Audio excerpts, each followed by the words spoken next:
Neat ವಿಚಾರದಲ್ಲಿ Congress BJP ಮಧ್ಯೆ ಸಂಘರ್ಷ. ಬೆಂಗಳೂರಲ್ಲಿ ಬಿಜೆಪಿ ಶಾಸಕರಿಗೆ ಮೊಟ್ಟೆಯೇಟು, ಪಾಟ್ನಾ ಹೈದರಾಬಾದ್ನಲ್ಲೂ ಕಿತ್ತಾಟ.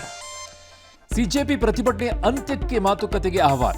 ಪ್ರಧಾನ ರಾಜೀನಾಮೆ, 1 ಕೋಟಿ ಪರಿಹಾರಕ್ಕೆ ಪಟ್ಟು. ಸಂಸತ್ನಲ್ಲಿ 3ನೇ ದಿನವೂ ಕೋಲಾಹಲ. ಧರ್ಮಸ್ಥಳದ ಸೌಜನ್ಯ ಕೇಸ್ ರಿಓಪನ್.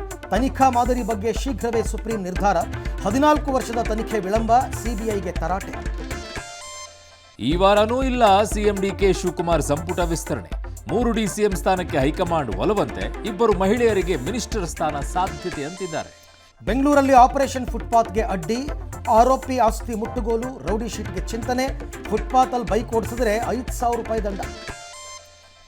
ರಾಜ್ಯದಲ್ಲಿ ಎಸ್ಐಆರ್ ಅಂತ್ಯಕ್ಕೆ 2 ವಾರ ಬಾಕಿ. ಬೆಂಗಳೂರಿನಲ್ಲಿ ಟ್ರೇಸ್ ಆಗಲಿಲ್ಲ 24 ಲಕ್ಷ ಮತದಾರರು. ರಾಜ್ಯದ ಹಲವೆಡೆಯೂ ಕೂಡ ಬಹಳಷ್ಟು ಮಿಸ್ ಅಂತೆ. ರಾಜ್ಯದಲ್ಲಿ ಬರ ಘೋಷಣೆ ವಿಳಂಬ, ಬಿಜೆಪಿ ಟೀಕೆ. 1 ಕೋಟಿಯವರೆಗೆ ಸಾಲ ಮನ್ನಾಗೆ ಆಗ್ರಹ. ಕಾವೇರಿ ನೀರು ಕುಡಿಯೋದಕ್ಕೆ ಮಾತ್ರ ಬಳಸೋದಕ್ಕೆ ಆದೇಶ. ಬಿಡದಿ ಟೌನ್ಶಿಪ್ ನೋಟಿಸ್ ವಾಪಸ್ ಕಳಿಸಿದ ರೈತರು. ಕಾರವಾರದಲ್ಲಿ ಯುದ್ಧ ನೌಕೆ ಲೋಕಾರ್ಪಣೆ.